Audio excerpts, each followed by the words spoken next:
dizendo: você está a um passo da vida e a um passo da morte, a um passo da bênção e a um passo da maldição.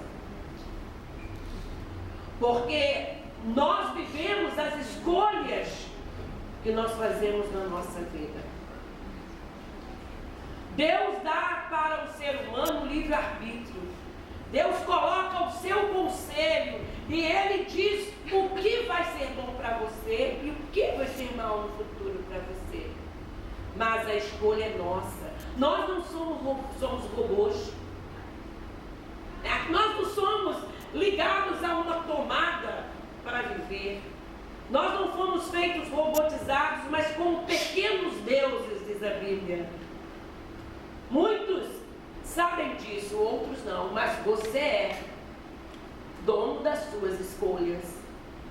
Mas Deus não deu o livre-arbítrio e deixou você assim a revelia, deixou você sem saber a verdade. Ele dá o livre-arbítrio e Ele aconselha o que é bom. Então, hoje é uma manhã de conselhos.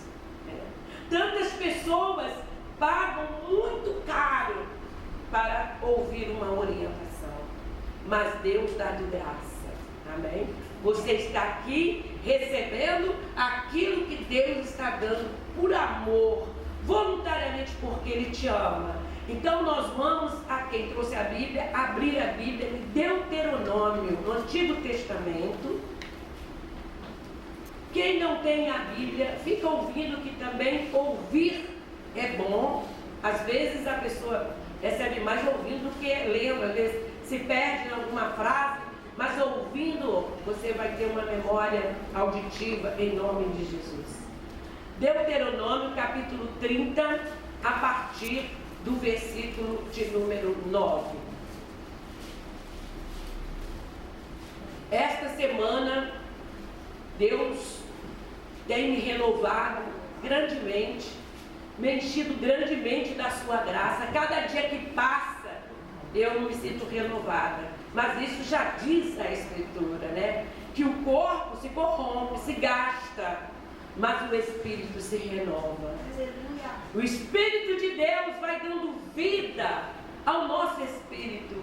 E isso é transferido para a nossa fisionomia, para nossas atitudes, para nossas palavras, porque primeiro acontece aqui dentro, para refletir do lado de fora. E hoje Deus quer renovar a sua vida. E o Senhor teu Deus te fará prosperar em toda a obra das tuas mãos, no fruto do teu ventre, e no fruto dos teus animais, e no fruto da tua terra, para o teu bem, porquanto o Senhor tornará a alegrar-se em ti, para te fazer bem, como se alegrou com seus pais.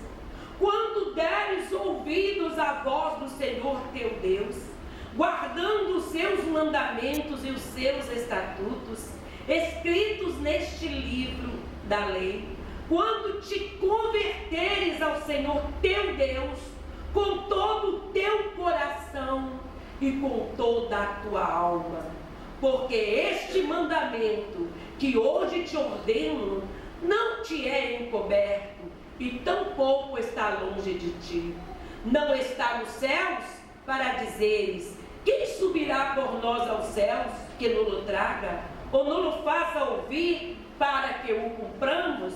Nem tampouco está além do mar, para dizeres: quem passará por nós além do mar, para que nos traga, ou nos faça ouvir, para que o cumpramos? Irmãos, não está.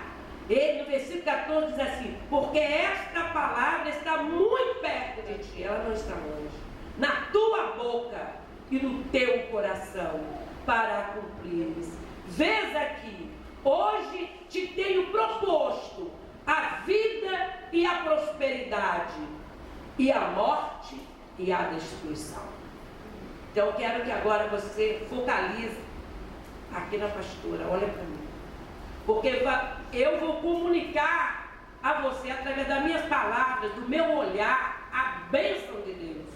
E você também vai me abençoar, olhando e prestando atenção.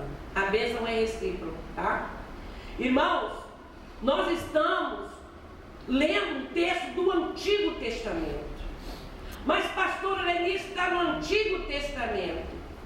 Isso não vale mais.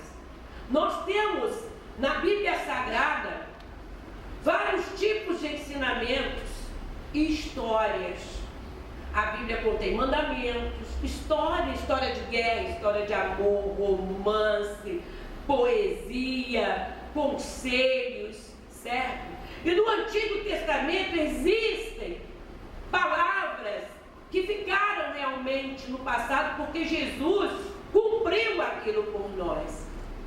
Mas tem os mandamentos, que esses mandamentos são a base de toda a lei do mundo. Certo? É nos 10 mandamentos que está escrito: não matarás.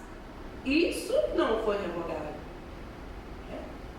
Essa lei moral não foi revogada.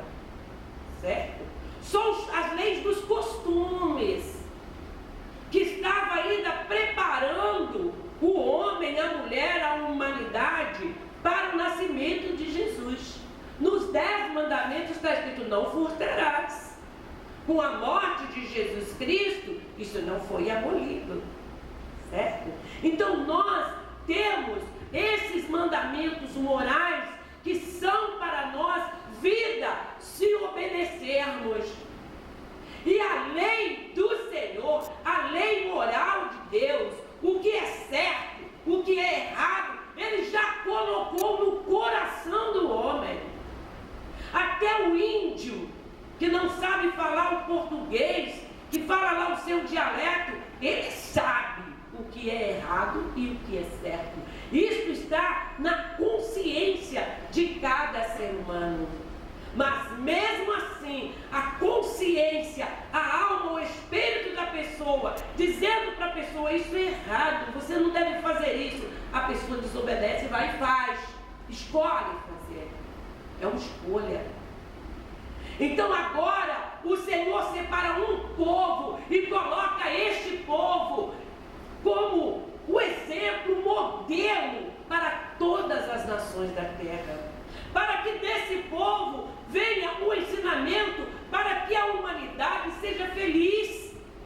Para que os homens, as mulheres sejam felizes. E nesta manhã Deus está passando isso para você. Quantos anos se passaram e Deus continua falando, zelando, com cuidado com aqueles que Ele criou. E nesta manhã você está a um passo da bênção e da prosperidade, mas está também a um passo da morte e da destruição. Porque a morte que a pessoa teme é a morte física, mas essa morte física ela é aparente. Ela é aparente, ela é física, material. Existe uma morte que acontece com a pessoa respirando, com a pessoa caminhando, com a pessoa falando. É a morte espiritual, é a morte da fé, é a morte da alegria, é a morte da paz. Porque quando Deus disse: eu coloco diante de você o caminho da vida e da prosperidade, e diante de você está também a morte e a destruição, é para você escolher. Essa morte, quando nós escolhemos o caminho da morte, damos esse passo para trás, quer dizer que você vai parar de respirar. Quer dizer apenas que na frente você só vê um poço fundo, um abismo. As pessoas que estão longe de Deus não têm esperança de salvação. É como um condenado que ele tem que cumprir 500 anos de cadeia, 100 anos de cadeia. Então ele fala: se eu matar mais pessoas, se eu fizer mais delito, eles vão me dar mais 200, vou ver isso tudo mesmo. Eu já estou mesmo no poço, eu já estou mesmo destruído. Então vou dar vazão à minha vontade. É assim, é o poço e a profundidade do poço. Mas Deus não quer isso para a sua criatura. Essa semana nós ouvimos um testemunho que tocou muito o meu coração. Eu estava com essa palavra no meu coração e veio reforçar. Tinha um homem que tinha tudo na frente para ser feliz, mas ele ganhava pouco. A sua família, a sua esposa, cada dia exigia mais. Cada dia exigia mais. E o salário dele não dava. E o salário não dava. E ele começou a trocar de emprego. Então, ele voltou para o bairro dele e começou a ver que os colegas dele de infância estavam prósperos. Tinham um bom carro, tinham uma boa casa. E ele falou, poxa, o que eles fizeram? O que aconteceu que eu não consegui nada? E eles estão tão bem assim. Então ele foi lá, talvez no bar, lá onde eles se encontravam. E eles falaram, nós somos corretores. E ele entendeu que ele foi. E lá ele se envolveu, ficou sabendo do segredo da turma, não podia sair mais, porque já sabia. E ele se tornou um sequestrador. E ele, com menos de um ano, ajudando, ele nem sabia direito aquela nova profissão maligna. Ele foi preso. Foi preso, irmãos, e o preço que ele pagou por esse passo foi muito alto. Hoje ele é um servo de Deus, talvez com 50 anos de idade, porque ele deu um passo para trás. Ele queria ganhar dinheiro a qualquer preço. Então, eu vi ali, irmãos, quando aquele homem estava dando aquele testemunho sobre o valor de um passo. Um passo é uma coisa muito curta. Um momento pode levar a pessoa à destruição. O que salvou aquele jovem na cadeia? Ele foi criado com a avó. E a avó era de Jesus. E a avó falava de Jesus. E a avó falava de Jesus. E ele não queria saber. E a avó falava de Jesus. Lá na cadeia, sofrendo. Onde num lugar, irmãos, onde 50 presos, todos ficaram com furúnculos. Toda doença que dava em um, dava em todos. Num verdadeiro inferno. Com 50 furúnculos no corpo. Destruído. Ali onde se comia, ali mesmo no lugar das fezes, ali era tudo. E ele lembrando da palavra da sua avó.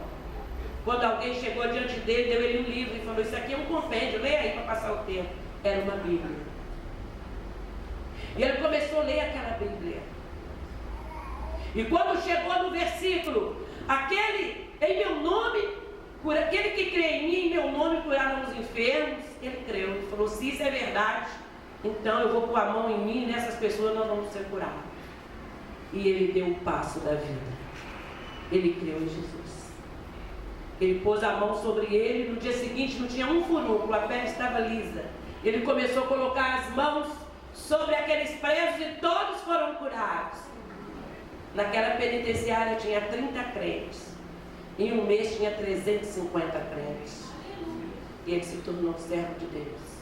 Mas, irmãos, ele ainda foi pagando por aquele passo, pagando por crimes que ele não tinha feito.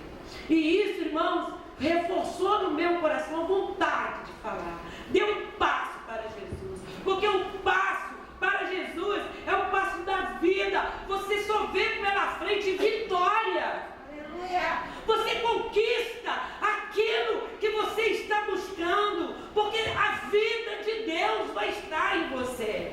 E Deus disse, isso não está do outro lado do mar, não está além dos céus, não está do outro lado do mar, do outro lado da terra. Isso está pertinho, na tua boca e no teu coração. O apóstolo Paulo vem mais tarde e diz, se com tua boca confessares e no teu coração creres que Jesus Cristo é o Filho de Deus, serás salvo. Porque vem a confirmar esta palavra que nós lemos. Morte e destruição é um outro passo. Mas se der tempo, volte. E eu creio que enquanto a pessoa não está enterrada, não está no túmulo, não deu o último suspiro, há esperança. Está escrito que nem no céu e nem na terra foi dado outro nome pelo qual devamos ser salvos. O nome de Jesus Cristo. Aquele que morreu na cruz do Calvário para te substituir. Ele morreu para nós termos vida. Ele sofreu para nós sermos felizes. E de maneira nenhuma você tem um karma. Nunca mais disse, esse é o meu karma, é o meu destino, é o meu estigma. De jeito nenhum, porque Deus te fez para ser feliz. Amém? Há uns 25 anos atrás, eu estava na minha casa, assim na varanda, eu estava muito triste, chorando, era de madrugada, e eu falava com Deus, e a presença de Deus inundou aquele lugar, e Deus falou comigo, Leni, eu te fiz para ser feliz. Eu até escrevi numa revista que eu escrevi na época, te fiz para ser feliz, mas isso não é só para mim não, é para você também. Então, não se conforme com o karma, Deus não quer que você sofra não, Deus quer que você saia desse poço, Deus não quer que você viva sem dinheiro, sem recursos, doente, com problema no seu lar. Não, Deus já preparou tudo para a sua felicidade. Você só tem que dar um passo para Jesus. E quando nós damos um passo para Jesus, nós damos um passo para cumprir a palavra de Deus, aquilo que Jesus quer. Quando nós abraçamos Jesus, nós abraçamos a vontade dele para a nossa vida. E hoje, nesta manhã, eu quero orar com você, para que você possa dar esse passo. Eu já sou crente há muito tempo, isso não quer dizer nada, nada. Só levantar a mão para Jesus, só passar pelas águas não quer dizer nada. É necessário ter uma postura de coração, de todo o teu coração nós lemos, e de toda a tua alma. Isso é aqui, ó, aqui dentro, no nosso coração. É uma vontade, é voluntário, não é porque ninguém falou, é porque lá no seu coração você diz, eu vou escolher a vida, eu não quero ter um futuro em cima de uma cama, eu não quero ter um futuro num asilo, eu não quero ter um futuro na miséria, eu não quero ter um futuro infeliz. Eu tenho muitos exemplos agora. Eu tinha um irmão, meu irmão mais velho. Ele morreu aos 72 anos de idade, morando nos fundos da casa de minha irmã. Ele ficou mais ou menos 5 anos mudo, sem falar. Mudo, sem falar. E ele, irmãos, por que ele ficou assim? Ele não era mudo. Ele perdeu a voz por não falar nunca, por não conversar nunca, pela solidão. Fechou. Esse meu irmão conheceu Jesus quando eu conheci Jesus. Mas ele enganava a igreja. Ele fingia que era cristão. Ele não estava de coração ali. E houve uma separação entre ele e a sua esposa. E ele não se perdoou e não a perdoou nunca. Criou nele uma raiz de amargura tão grande, tão grande. A vida dele foi tão triste. Ele morou sozinho num sítio durante 5 anos, paralítico. Ele ficou paralítico da noite para o dia. Sistema emocional. E um pastor das imediações ia lá todo mês levar mantimento para ele. E como não tinha geladeira, não tinha nada, ele levava carne seca, linguiça, coisas que podiam ficar sem ser na geladeira. E ele foi sustentado por aquele pastor batista 5 anos, sem estar na igreja, paralítico. E ele fazia tudo assim, a trepe no chão, se arrastando. Até que um dia, ele levantou os olhos para Deus e falou, Deus, me tira desse sofrimento. No dia seguinte, ele teve vontade de levantar, saiu andando, depois de 5 anos paralítico. Mas continuou na desobediência, continuou com o coração amargurado.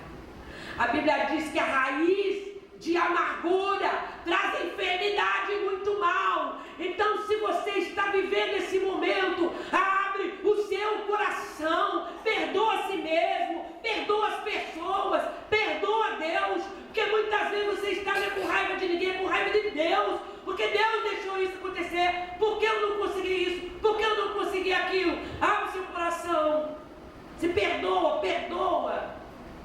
Entrega a sua vida nas mãos de Deus para ser feliz, porque esse é o passo da tua vitória. Quando ele fez 70 anos, meu irmão achou, levou para casa. Sabe o que ele fez? Ele se converteu. Minha irmã pegou, abraçou o meu irmão e chorava, e gritava com ele, chorava e falava: acorda para Deus, Moacir, acorda para Deus. E ele começou a chorar também e teve um longo período de choro. E ali eu creio que ele recebeu a bênção de Deus. Não precisava dele passar tudo isso. Ele podia ter refeito a vida dele, ele tinha o dom da pregação, ele tocava, ele cantava, mas ele se entregou à raiz de amargura. Hoje, dá apenas um passo para frente, para Jesus, para que você seja feliz nesta terra. Amém?